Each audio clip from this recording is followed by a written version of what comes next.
My dear student, मेरा नाम चिरंजीव अग्रारी और हमारे चैनल का जो नाम है वो है PHY हब क्लासेस। इस चैनल पर मैं आप सभी लोगों का हार्दिक स्वागत एवं अभिनंदन करता हूं। आज का जो टॉपिक है वो vectors form of Coulomb law. Vectors form of Coulomb law, vector form of Coulomb's law.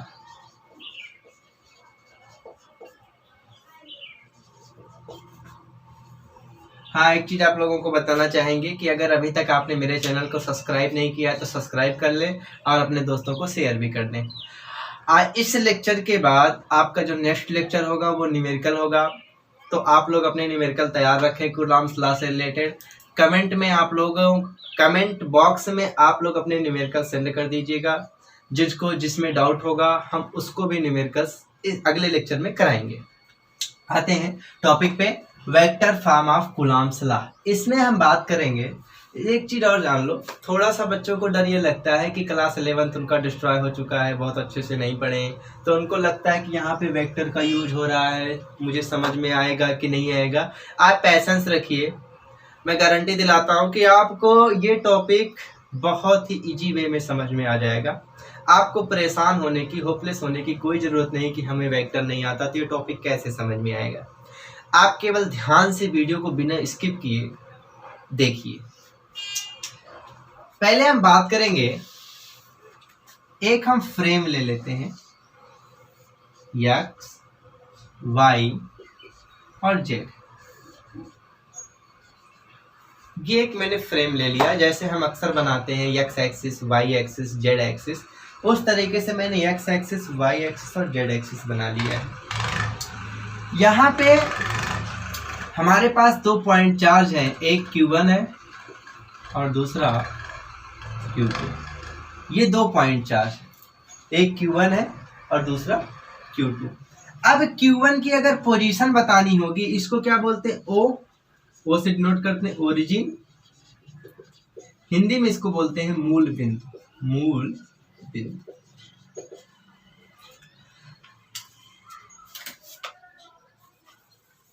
एक चीज देखो ध्यान से, हमको अगर Q1 की पोजीशन बतानी होगी, अगर हमको Q1 की पोजीशन बतानी है तो क्या करते हैं, इसको इससे मीट करा देते हैं और इसकी पोजीशन हम बता देते हैं जो है वो वेक्टर R1 है, वेक्टर R1। इसी प्रकार Q2 की पोजीशन बताते हैं, यहां से इसको मीट करा देते हैं और इसकी पोजीशन बता देते हैं R2 वेक्टर। पोजीशन वेक्टर को R से डिनोट किया जाता है। तो Q1 की पोजीशन मैंने बताई वेक्टर R1, अगर Q1 की पोजीशन हमने बताई है कि वेक्टर R1, Q2 की पोजीशन मैंने बताई है वेक्टर R2। अब मेरी बात को समझना, मैंने किसके रिस्पेक्ट में बताई है, O के रिस्पेक्ट में।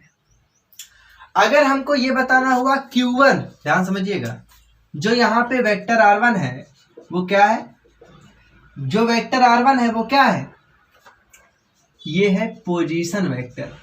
क्या है, पोजीशन वेक्टर ऑफ Q1। जो वेक्टर R2 है वो क्या है, वो है पोजीशन वेक्टर ऑफ Q2। मतलब Q1 के पोजीशन को वेक्टर R1 बता रहा है, Q2 के पोजीशन को वेक्टर R2 बता रहा है। अब मैं कह रहा हूं कि अगर मुझे Q1 की पोजीशन चाहिए Q2 के रिस्पेक्ट में या Q2 की पोजीशन चाहिए Q1 के रिस्पेक्ट में, तो ध्यान समझिएगा।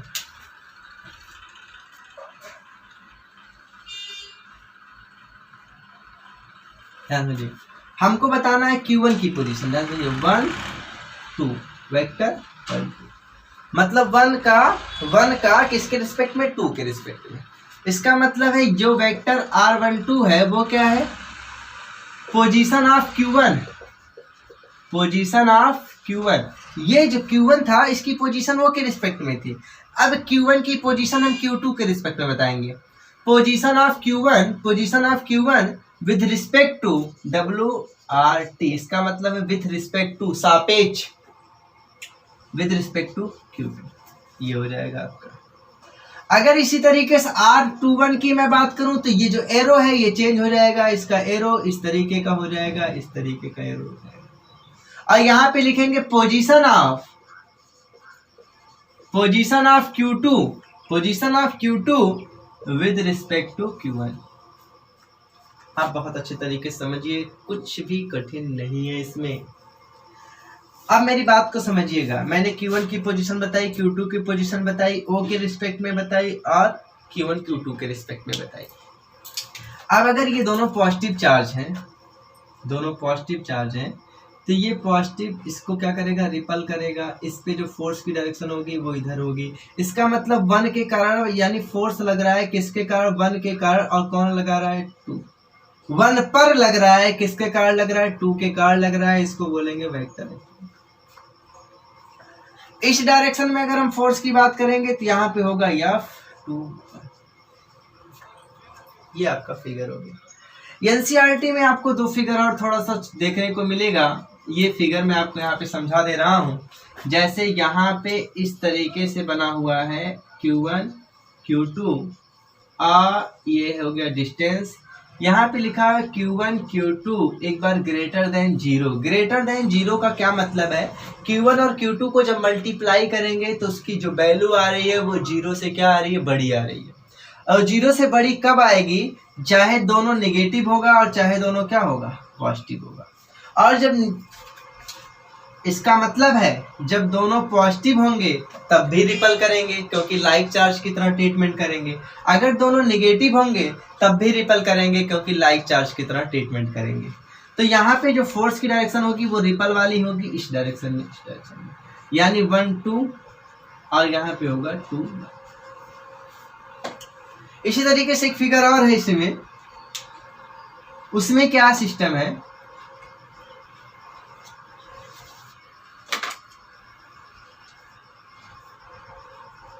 Q1 Q2, उसमें लिखा है Q1 Q2 लेस देन 0।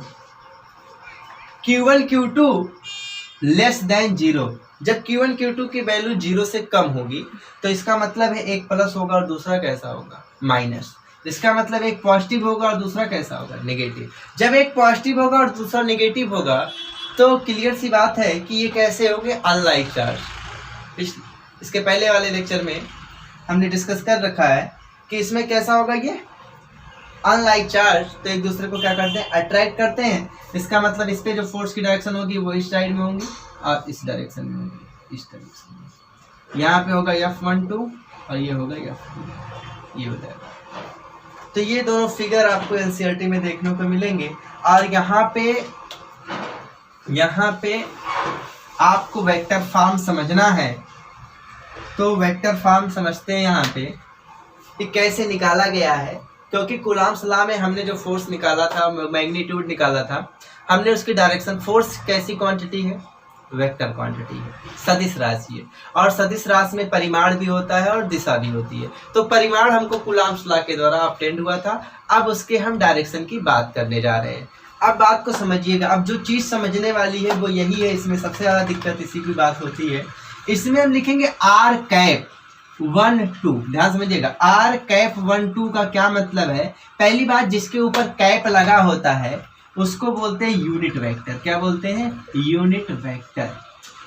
अगर कैप लगा है उसको बोलेंगे यूनिट वेक्टर। जैसे A कैप या B कैप, कुछ भी हो सकता है, इसका मतलब यूनिट वेक्टर। और जो लिखा है उसका मतलब ऑफ ए। ध्यान समझिएगा, ऑफ ए नहीं कह सकते, ऑफ वेक्टर है। क्योंकि वो ए जब कहेंगे, अगर आप कहते भी हैं कि यूनिट वेक्टर ऑफ ए, या तो इसको गाढ़ा मोटा ए लिखा जाए, क्योंकि वेक्टर उसी को दिखाता है। चाहे मोटा ए लिखिए, चाहे उसके ऊपर वेक्टर लगा दीजिए, तभी तो वो सदिश होगा। अगर आप सिंपली ए लिख दे रहे हैं तो इसका मतलब मैग्नीट्यूड समझा जाएगा, तो उसकी डायरेक्शन की बात ही नहीं की जाएगी। इसका मतलब है, अगर मैं यहाँ पे लिख रहा हूँ R12 कैप, इसका मतलब ये यूनिट वेक्टर तो है, लेकिन किसका यूनिट वेक्टर है, तो आप बताएंगे unit vector of R12 vector लगा के। समझ में आया, 1 2 कैसा लगा के, वेक्टर। इसका मतलब है सदिश है, वेक्टर है, और इसके कैप की डायरेक्शन। अगर हम कहें R21 कैप, तो आप बोलोगे यूनिट वेक्टर ऑफ क्या बोलोगे, यूनिट वेक्टर ऑफ, यहाँ पे कैप लगा इसलिए यूनिट वेक्टर। 21 लिखा है, इसका मतलब R21 की डायरेक्शन, दिशा। यूनिट वेक्टर केवल दिशा शो करती है, 21 वेक्टर। इतनी बातें अगर आपको समझ में आ गई हैं तो बहुत ज़्यादा दूर नहीं है हम।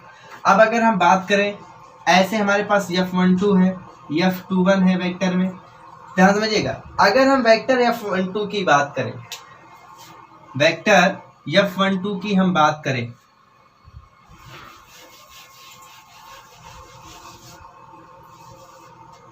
वेक्टर F12 की हम बात करें, तो अगर मैग्नीट्यूड, पहले आप क्या लिखोगे, क्योंकि जो भी वेक्टर क्वांटिटी होती है, जो भी वेक्टर क्वांटिटी होती है उसका पहले क्या लिखना पड़ता है, मैग्नीट्यूड लिखना पड़ता है, और फिर हमको क्या बतानी पड़ती है, डायरेक्शन, दिशा। तो हमारे पास फोर्स वेक्टर क्वांटिटी है, पहले हम इसका मैग्नीट्यूड लिखेंगे।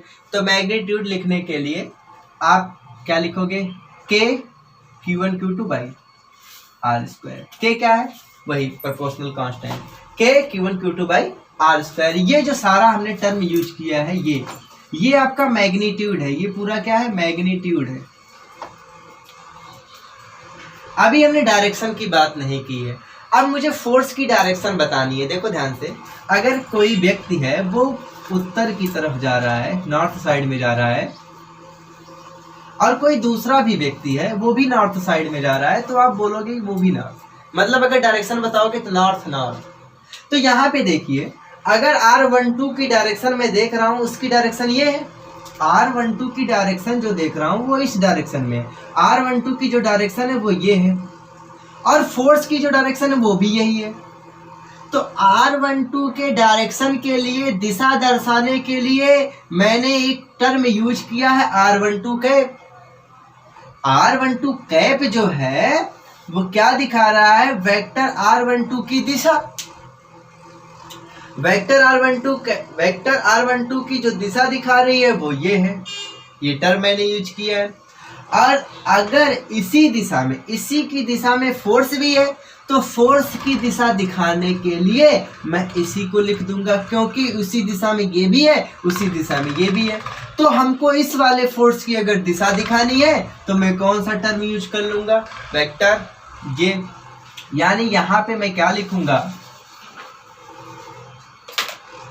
यहाँ पे मैं लिखूंगा R12 कैप, R12 कैप। कोई समस्या हो तो बता सकते हो, कोई दिक्कत होगी तो कमेंट बॉक्स में कमेंट करिएगा, आपकी समस्या का निदान किया जाएगा।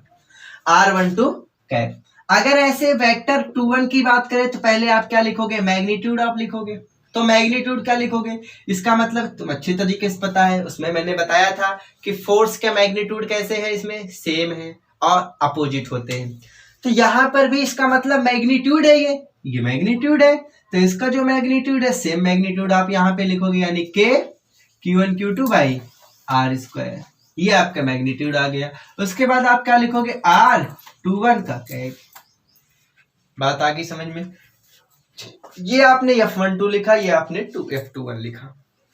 अब मेरी बात को समझिएगा, दोनों की जो डायरेक्शन है, एक की डायरेक्शन इस डायरेक्शन में, एक की डायरेक्शन इस डायरेक्शन में। अगर आपको नहीं पता तो आप जान लीजिए कि वेक्टर 12 कैप बराबर अगर हो सकता है, ये दोनों बराबर हो सकते हैं कब, जब यहाँ माइनस लगा देंगे। केवल डायरेक्शन का इंटरफेयर है। देखो ध्यान से, वेक्टर आप पढ़े नहीं है, अगर पढ़े होंगे तो आप मेरी बात बहुत अच्छे से समझ में आ रहा होगा, अगर नहीं पढ़े हो तो भी समझ में आएगा। देखो ध्यान से, वेक्टर में होता क्या है, अगर आपने इस तरह से वेक्टर, इस तरह से एरो बना रखा है और आप बोल रहे हो कि ये है वेक्टर ए, या ए कैप की जो डायरेक्शन इधर है, तो कुछ नहीं करना होता है। अगर आप माइनस लगा देते हैं तो जस्ट इसका अपोजिट सिंबल बन जाता है, ऐसे। तो यहाँ पे R12 की डायरेक्शन ये थी और मैं चाहता हूं कि R21 उसकी डायरेक्शन ये, इसको इधर करना होगा तो क्या लगा देंगे, माइनस, दोनों बराबर हो गए। अब समझ आ गया।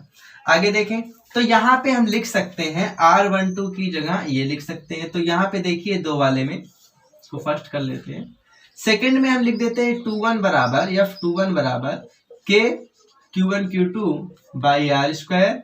R21 कैप की जगह लिख देते हैं, इसको इधर लिखे चाहे इधर लिख दे, माइनस यहाँ लगा देते हैं, तो क्या आ जाएगा, माइनस R कैप 12।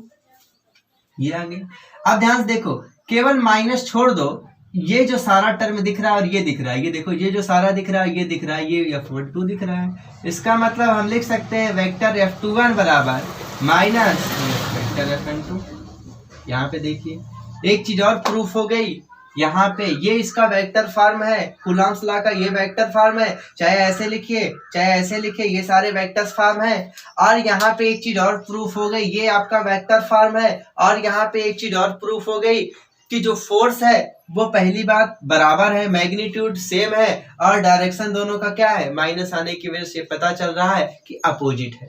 मीन्स ये रिलेशन अगर आपसे कोई करता है कि कूलम्ब का जो नियम है, जो कूलम्ब्स लॉ है, वो एक्शन रिएक्शन लॉ को फॉलो करता है, प्रूफ करिए, तो आपको ये सारी चीजें आपको करनी पड़ेंगी। और आप यहाँ पे लिख देंगे दिस इज शोन दैट, क्या शो कर रहा है या दिखा रहा है, एक्शन रिएक्शन लॉ को ये फॉलो कर रहा है, कूलम्ब्स लॉ। ये आपका आ चुका है। अगर अब भी कोई समस्या है तो आप कमेंट करिएगा, हम आपको जरूर बताएंगे। यहाँ इतना ही करना था इसमें। और एक चीज,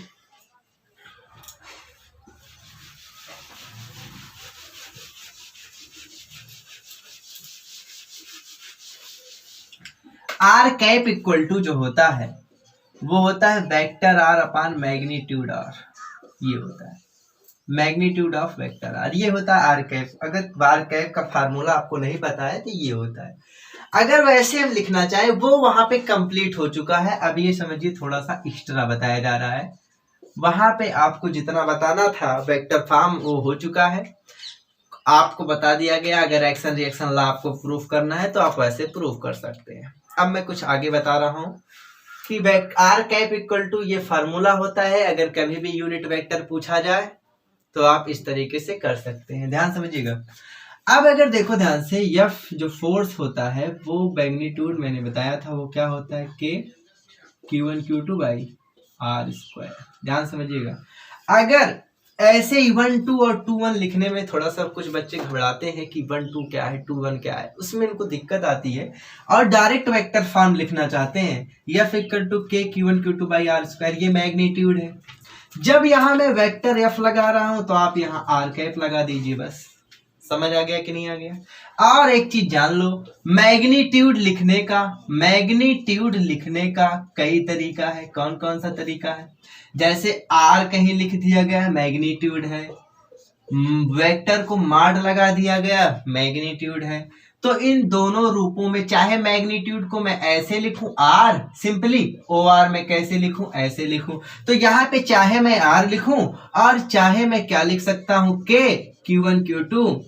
आर को मैं वेक्टर में लिख सकता हूं ऐसे, कोई समस्या नहीं होगी क्योंकि दोनों का सिंबल सेम होता है। अब मैंने आर कैप का एक फार्मूला बताया है, वो मैंने बताया है वेक्टर आर अपान मॉड में वेक्टर आर, इस तरीके का।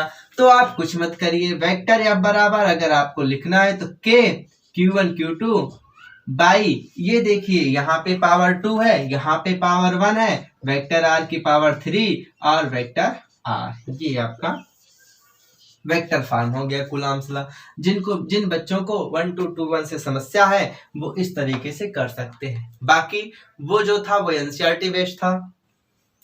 और अगर ये आपको टॉपिक समझ में आ गया है तो आप वीडियो को लाइक कर दें, सब्सक्राइब कर दें और अपने दोस्तों को शेयर कर दें। और आगे का जो टॉपिक है वो न्यूमेरिकल से, कूलम्ब्स लॉ पे हम न्यूमेरिकल कराएंगे। और एक बार फिर आपसे कहना चाहेंगे, कूलम्ब्स लॉ से रिलेटेड जितने भी न्यूमेरिकल में आपको प्रॉब्लम हो रही है, आज ही कमेंट बॉक्स में हमको कमेंट कर दीजिएगा, हम उसको नेक्स्ट लेक्चर में कराने का पूरा प्रयास करेंगे और अपनी तरफ से जो न्यूमेरिकल करा पाएंगे वो कराएंगे। और सारे जो वीडियो है उसको देख करके तैयार कर लीजिए क्योंकि उस न्यूमेरिकल के जस्ट बाद आपका एक टेस्ट होगा। Thanks to all of you.